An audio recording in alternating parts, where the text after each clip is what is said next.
guys, welcome to Bobcat Sports Talk. I'm Jessica Carter here with Jay Riley and Trey Howard. So we're back. It's a new semester. I hope everyone's doing well with their new classes and new schedule. Good luck and wish you the best of luck, that's for sure. Okay, so first off, Coach Perkins, we're sad to see him leave, but he has left, and so Coach David Thornton has now taken over. Last week I had a chance to interview with Coach Thornton, and he said not about what he wanted to change, but what he's going to keep. And a lot of that was going to be the same coaching staff, and so look to see the same people on the sidelines for next season. So good luck, Coach Thornton, and we wish you the best. So moving on, Super Bowl predictions. Seahawks versus the Broncos. Broncos have Manning, who is unstoppable, and Seahawks have a bunch of talkers. So who can back it up a little bit? Right. At least he can back it up. So Jay, who is your predictions? Well, guys, as you can tell by my attire today, I've got the Broncos, but that would probably be because Peyton Manning is not only my favorite quarterback, but he has been, like you said, unstoppable this season. Mm-hmm. We've seen an element of Peyton Manning at 37 years old that you wouldn't see from any other quarterback.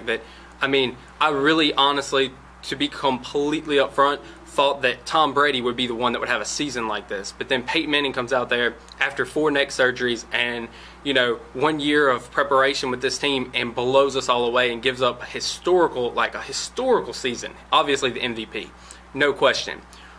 But I have to say that the Seahawks defense, it is phenomenal.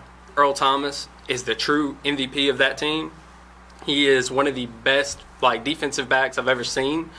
And then you've got Richard Sherman, who runs his mouth and, says talks crap and tells Crabtree, well, you're not going to do anything. And so there's all this conflict going on in the news, and everybody's like, ooh, I'm a Broncos fan now because, Richard Sherman's a thug. Well, we'll get into that later.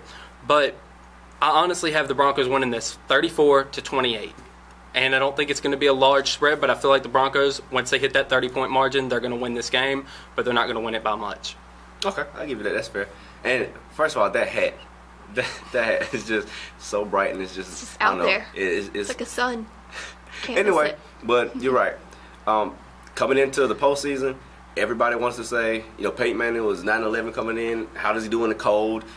He bounced 8 times in the first game, all that good stuff. But Peyton Manning proved his doubters wrong, I think, this postseason. He came in, he was 13-3 last year with the Broncos, 13-3 this year. He had the best regular season a quarterback has ever had, throwing 50-plus touchdowns, breaking Drew Brees' record, the passing record. He was phenomenal. And this season, going into the playoffs, winning those 2 tough games, one of them in blistering cold, he's now 11-11, his 3rd shot at the Super Bowl, beating the Patriots, throwing for 400 yards on the dot. And 2 touchdowns. He was sensational. But this is a game between the number 1 offense and the number 1 defense. And it's been played outside in New York City at MetLife Stadium. Who knows what the weather could do? I think if the weather is not a factor, as in wind and cold and rain, the Broncos have a fair chance. I give them the edge if the weather is not too controlling, because we know the weather as much as the weather plays a factor in the game, right, the more it goes to the defense. And if it does play a factor in the game, the Seahawks got it all day. Because I think the defense of the Seahawks is good enough to not stop but slow down Peyton Manning, and that offense to give their offense and Russell Wilson a shot, and their running game a shot. Because Russell Wilson in that passing game, they're if I remember correctly, they're in the bottom 3rd of the league, but their rushing is top 5. So that plays in their favor. But I don't want to make a pick right now because it's really early, and if I were to make a pick, it'll be head over heart. I don't know. It'll be just out there. But as I said, Peyton Manning, historical season, and if the weather does not play a factor, as much of a factor as it should in the game, the Broncos should win this game. Because if that defense plays like they did last week against New England, all bets are off. They played outstanding in the last 2 postseason games. They played really well, and the Seahawks offense hadn't played as good as their defense had played. Their defense kept them in the game, and this should be a great Super Bowl, I think. This is one of the rare times both number 1 seeds from both conferences make it. Top defense, top offense. I'm excited. I'm ready to see this game, and I hope it lives up to the hype. It's going to come down to 2 things. It's going to come down to Denver's offensive line, and it's going to come down to the Seahawks rushing game. That's the two elements I feel like it's going to come down. Those are going to be the X factors. Because if they can get to Peyton Manning, they get him rattled, game's over. I feel like it's more about Manning and Demaryius Thomas and Julius Thomas and Eric Decker and Wes Welker. You have Richard Sherman, who is widely considered as the best corner in the game right now. You have Richard Sherman, and he takes away one of those receivers. At least we think he takes away one of those receivers. And it'll probably be Demaryius Thomas. Who else on that defense, whether it be Cam Chance, or Earl Thomas, who else takes away another one of those maybe slot receivers like Wes Welker? Who else steps up and answers the bell for their defense? If they can take away two of those receivers from Manning, it'll be a rough day for the Broncos in that offense to get going like they do and put up 30, 40 points. But if not, I think the Broncos will have a fairly easy job. If the defense plays, man. Good argument. So let's move on to NBA MVP. My pick, I'm going to go with Paul George, and if you don't know who that is, you should definitely check out Vine and download the app and just research his name. You can find him doing that windmill 360 dunk against the Clippers. It's pretty amazing. I've revived it like maybe 50 times. Shades of Vince Carter in it. Yeah, and that's just a little glimpse of his talent for the spot of an MVP. I think he has a really strong chance of going there with it all the way. What are your picks? Well, man, I was going to say Paul George earlier in this season, and I still think that he's going to be the one that pulls it out. But Kevin Durant has been lights out. He's had how many, like 4 40-point games, and he's still on a 30-point streak right now. Like 8 games. 8 games straight. Mm-hmm. And that's just something you don't see except for people like the names of Michael Jordan, LeBron James, Kobe Bryant. Big names. That's what you see in there. Kevin Durant, man, he really has. I think he's tired of. He had a was it Sports Illustrated or was it ESPN the magazine? He said he was tired of being second. Well, I think this is showing. I think right now he said, okay, I am tired of being second. I'm ready to take this team, and I'm going to do whatever I can because I am sick of coming in second. He sees LeBron winning these rings, and he says, I may be young, but I am a young gun that with heart. And I think the heart, he's always been great, Even since his first year in the league, he's been great. But I feel like now he has the heart to compete, and he has the heart of a lion. He's ready to really take complete control of the team and say, okay, I'm willing to share the responsibilities with Russell Westbrook, but if he's gone, I'll score 40 or 50 points a night if I have to. See what I'm saying? My thing with Kevin Durant is kind of what you alluded to, is what is he going to do when Russell Westbrook comes back? Because Westbrook is that second option, or more like 1A and 1B, because he takes away that point guard. Who's going to guard him? I think Kevin Durant, he's putting up major points right now, but I think he's doing that a little bit because he has to try to make up for Russell Westbrook being out. Right. So when Westbrook comes back, is he still going to be able to put up these monster points or be that big stat guy that the Oklahoma City Thunder need? And also he's turned the ball over a little bit. And I think that's a knock against him. That's why I have Paul George as my MVP right now. There, always LeBron's going to be in that category. Oh, yeah. There's going to be always, if Chris Paul hadn't gone down, I have Chris Paul. Some people talking about Steph Curry and the way he's playing, but I have Paul George. He has, he averaged, I think, 26 points right now. He's shooting 40% from the field, 46 actually from the field, 40 from 3-point. And Kevin Durant, if he keeps this up and if he can not score 50 every game, but if he can keep up the pace he's on right now, and he don't have to lead the league and score or anything like that, but just keep control of this team like he has right now with Russell Westbrook and keep control of the West, he's definitely the MVP. But right now I have Paul George because, go ahead. Well, for me, for Paul George, the reason that I had him, especially starting off early, he is an all-around player. Kevin Durant, I don't want to say he's not an all-around player, but Paul George could average 6 or 7 assists a night, whereas Kevin Durant's averages around 3 to 4. And I feel like that passing the ball and being so all around, and I mean he's a big guy, but he's quick. He's got all these elements that you don't see in other players, and he has really emerged as the top MVP candidate. But the reason I say Kevin Durant is if he keeps up this type of performance, scoring, especially in MVP voting, comes before anything else, especially because you look at all the MVPs that have won before. Most of them scored usually around 30 points, for per game. So that's the reason I say, Kevin Durant, because if he keeps his numbers up, if he's scoring 36 points a game for the rest of the season, his numbers will go up and they will increase, and they'll be like, oh, well, we got Kevin Durant because scoring comes before everything else, because that's the way the NBA works. It's a game of numbers. And I think I saw a stat on ESPN where it's like Kevin Durant can go can go scoreless in like 5 games and still average 26 for this month. That's crazy. And he's white hot right now. And right now, if the season ended, it'll be Kevin Durant. But I think as the season progresses and he gets Russell Westbrook back, I think it'll slow down and Paul George will emerge as the MVP. Or maybe LeBron James. Who knows? Never know. LeBron may get on one. Okay, well, moving on to final word.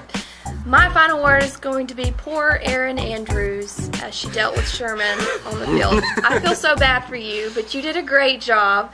I could see the spit coming out of his mouth onto her face, and she still stood there, and she captured every moment that he was trying to say, and she was into it, like, who was talking about you? She did a great That job. was the funniest question she could have asked right I now. know. Because in a moment, he's like, they keep talking about me, and they, everybody uses they as in somebody, but she's like specifically, who's talking about you? Yeah, she pulled that girl moment like, oh no, who's talking about you? It's like, got you on the air. But congrats to you, Erin Andrews. You did a great job as usual. But guys, what are your final words? My final word is the NBA All-Star team selection. This is going to be crazy. I love both teams. Like the lack of a center in both teams kind of messed me a little bit, but I get over it. It's future. It's a future of basketball. They're doing away with the big man for some reason. Yeah. Small ball. But in the East, you got Kyrie Irving, you got Paul George, LeBron, Dwayne Wade, and I can't think of the last one. I'm sorry, whoever that is. Whoever it is. But in the West, you've got Stephen Curry, which is a big one. This is his first All-Star selection. But the big thing in the West is Kobe Bryant making it actually into As the a All-Star Kobe game. fan, I don't understand that. It's a popularity contest with the starting 5 in the West, or in both teams with the starting 5. But then the coaches or whoever select the bench players. But that just bothers me a little bit because Kobe, even though he is great, but he hadn't done anything this season. No, he hadn't. And he said himself, it's about he appreciates the selection, but you should give these younger guys a chance. And so many stars are in the West, so many, especially guard stars are in the West that deserve a chance to start or even be on the team because he's taking up a spot. It's just a wasted spot on Kobe Bryant. He's taking up a spot from one of these younger guys that really could use that selection. Like Damian Lillard is what he said, the Damian Lillards of the world. Damian Lillard. Yeah. Or, a lot of guards are hurt, but some of these guys can really use that selection and catapult their career. Right, okay. Well, she's already mentioned the reporter. I'm going to mention the player, Richard Sherman. I have mixed feelings about whether or not what he did was wrong or if it was the most brilliant thing that he could have possibly done at the time. Because now, he's one of those players, I think, that likes to pressure the world on his back. He wants everybody to say, no, you're not the best. You are terrible. You can't do this. You can't be the best. Darrelle Revis is still probably the best, making all these assumptions. And I feel like, especially with that Beats commercial coming out with them, the part where they call him a thug or whatever, and he puts his headphones on, he's like, the man starts playing by Aloe Black, and you're just like, yeah, that's so cool or whatever. I feel like he's that type of player. He said those kind of things because he wants to prove it. He's either going to go down swinging or he's going to prove it. And I feel like that's the type of player he is. And I don't like the comments because I don't like the perception of the comments because of the way the media misconstrued it. Because the media ultimately determined, what was said, the way it was said, the way it sounded. But I feel like Richard Sherman was brilliant for that. He put all of this pressure that was going to be on Seattle on his back and said, watch me do what I can do for my team. And it's a team sport, but by him taking that pressure off, Russell Wilson's not getting crucified for not being that great sometimes. You see what I'm saying? So there's some things that Richard Sherman said that I may not like the way he said them, but it was in the heat of the moment. It was after the game. But this was a brilliant move.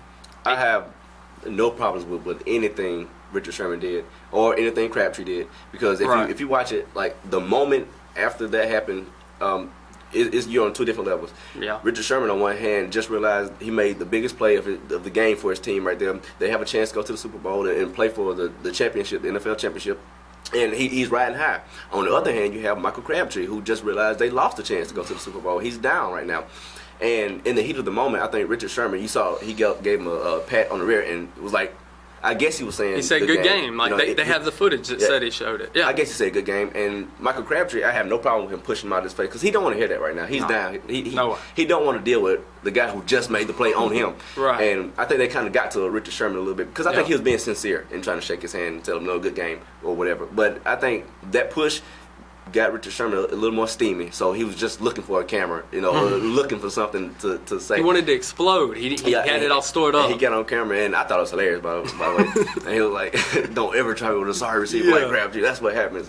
And it was just in the heat of the moment and exciting. And in the interview after, he was like calling Crabtree mediocre and things like that. And I don't get where the thug comes in after that, after being loud spoken. It's just like, how would it be perceived if, well, Peyton Manning and Tom Brady would be a poor example, but like if Wes Welker did that, would he be perceived as a thug or just passionate about what he does? His hit on Aqib Talib, they said was, Bill Belichick had his, comment about the Aqib Talib hit and said, oh, well, it wasn't legal, and then, they said that it was. So, I mean, it's all just.